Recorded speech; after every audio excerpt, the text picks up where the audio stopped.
نحمدہ ونصلی علی رسولہ الکریم اما بعد۔ میرے دوستو، جب اللہ تبارک و تعالیٰ کسی انسان کی زندگی کو تبدیل کرنا چاہتے ہیں تو کون سی دو نشانیاں ظاہر فرماتے ہیں، میں آپ کو بتلاتا ہوں، میری بات کو توجہ سے سنیں۔ سیدنا امیر المؤمنین حضرت عمر رضی اللہ تعالیٰ عنہ ایک مرتبہ رات کو گشت فرما رہے تھے۔ انہوں نے ایک گھر سے ماں اور بیٹی کے مکالمے کی آواز سنی۔ ماں بیٹی سے کہہ رہی ہے، بیٹی دودھ میں پانی ملا دو۔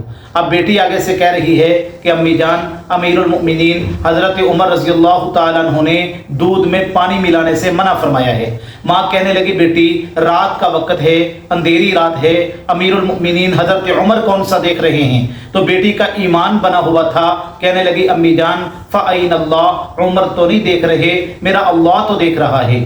تین چیزیں اپنی زندگی کے اندر شامل فرما لیں، اللہ تبارک و تعالیٰ آپ کی روحانی ترقی کا سفر شروع فرما دیں گے۔ اللہ تبارک و تعالیٰ آپ کو اس مقام تک پہنچا دیں گے جو مقام آپ نے سوچا بھی نہ ہوگا۔ تو وہ تین چیزیں کون سی ہیں؟ میرا اللہ مجھے دیکھ رہا ہے، میرا اللہ میری ہر بات کو سن رہا ہے، میرا اللہ میرے دل میں چھپے ہوئے بیتوں کو بھی جانتے ہیں۔ کتابوں میں ایک واقعہ لکھا ہے کہ ایک بزرگ سفر فرما رہے تھے، سفر میں ان کو پیاس لگی، انہوں نے دیکھا کہ ایک کنواں ہے، وہ کنویں کے پاس چلے گئے۔ اب کنویں کے اندر پانی نیچے تھا اور کنویں کے اوپر کوئی رسی اور ڈول بھی نہیں پڑا ہوا تھا، تو انہوں نے اپنی پگڑی اتاری اور ان کے پاس کوئی برتن تھا، اس پگڑی کے ساتھ باندھا اور کنویں میں ڈالا۔ جب کنویں میں ڈالا تو پانی نیچے تھا، یہ ڈول اس پانی تک نہ پہنچ سکا۔ اب یہ مایوس ہو کے پریشان ہو کے بیٹھ گئے۔ تھوڑی دیر کے بعد ایک ہرن چلتا ہوا اس کنویں کے پاس آیا، تو اس نے دیکھا کہ پانی نیچے ہے، اب ہرن تو کنویں میں نہیں جا سکتا تھا۔ ہرن نے آسمان کی طرف چہرہ اٹھایا تو پانی کنویں سے ابلتا ہوا اوپر آ گیا۔ تو اس ہرن نے بھی پانی پیا اور اس کے طفیل اس بزرگ نے بھی پانی پیا۔ سوچ میں پڑ گئے کہ میں انسان ہوں، اشرف المخلوقات ہوں، تو پانی ہرن کی وجہ سے اوپر آ گیا، میری وجہ سے پانی اوپر نہیں آیا۔ تو ان کو اشارہ ہوا کہ دیکھو، آپ نے بھروسہ کیا ہے رسی پر، اس ہرن نے بھروسہ کیا ہے اللہ کی ذات پر، اور جو اللہ کی ذات پر بھروسہ کرتا ہے، اللہ تبارک و تعالیٰ سے مانگتا ہے، اللہ اپنے بندے کو، اپنی مخلوق کو ضرور وہ چیز عطا کرتے ہیں۔